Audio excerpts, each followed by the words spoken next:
कचाने शुक्राचार्यांचे आभार मानले. म्हणाला, गुरुदेव, आपल्या कृपेमुळे मी परत जिवंत झालो. हे आपले उपकार मी कधी विसरणार नाही. अरे, हे कसले उपकार म्हणतोस? खरं तर तू माझ्यामुळेच परत परत मारला जातो आहेस. दानवांना भीती वाटते आहे की मी संजीवनी विद्या तुला दिली तर आपले कसे व्हायचे. त्यांचीही भीती रास्तच आहे. त्यामुळे मी त्यांनाही काही म्हणू शकत नाही आणि तुलाही सोडू शकत नाही. असो, काय होते ते पाहूया पुढे. पण तू मात्र यापुढे सांभाळून राहा. दानव परत तुझ्यावर हल्ला करतील हे नक्की. शुक्राचार्यांनी सांगितले तसेच झाले. संधी साधून परत दानवांनी कचाला ठार मारले. यावेळी दानवांनी कचाच्या शरीराचे तुकडे केले नाहीत, तर जाळून त्याची राख केली. ती राख शुक्राचार्यांच्या सुरापात्रात मिसळली.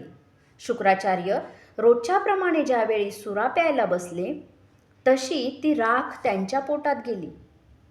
फुले आणायला गेलेला कच आला नाही. देवयानीच्या पोटात भीती दाटून आली. तिने आणखी काही वेळ वाट पाहिली, पण तो काही आला नाही. त्यामुळे तिची खात्री झाली की कचाचा वध नक्की झाला असला पाहिजे. देवयानी उठून शुक्राचार्यांकडे आली. परत तिने पित्याकडे हट्ट धरला, पण यावेळी तिची समजूत काढीत ते म्हणाले, बाळ, कचाचा परत परत वध होतो. मी त्याला जिवंत करतो. असे किती वेळा करू? असे परत परत जिवंत करणे काही मला ठीक वाटत नाही. त्यापेक्षा आपण तो नाद सोडलेला बरा. नाही बाबा, कचावर माझे प्रेम आहे. त्याच्याशिवाय मी नाही जगू शकणार. असे म्हणून देवयानी मोठ्या मोठ्याने रडू लागली. तुला समजत कसे नाही? मला काहीही समजत नाही. मला माझा कच हवाय, परत रडत ती म्हणाली. एका सामान्य माणसासाठी एवढा शोक? नाही बाबा, कच सामान्य माणूस नाही. कचा इतका महान माणूस तुम्हाला शोधूनही सापडणार नाही. त्याची सेवा, त्याची नम्रता, त्याचे वागणे बोलणे हे काय तुम्हाला माहीत नाही? तरीही तुम्ही त्याला सामान्य माणूस म्हणता.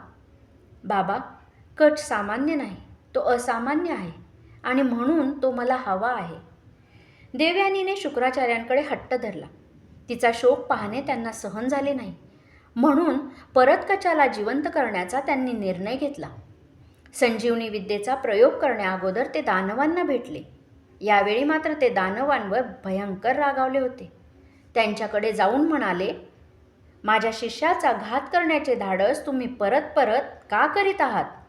तुमचे हे वागणे मला पसंत नाही. शांत व्हा गुरुदेव, आपला राग आवरावा.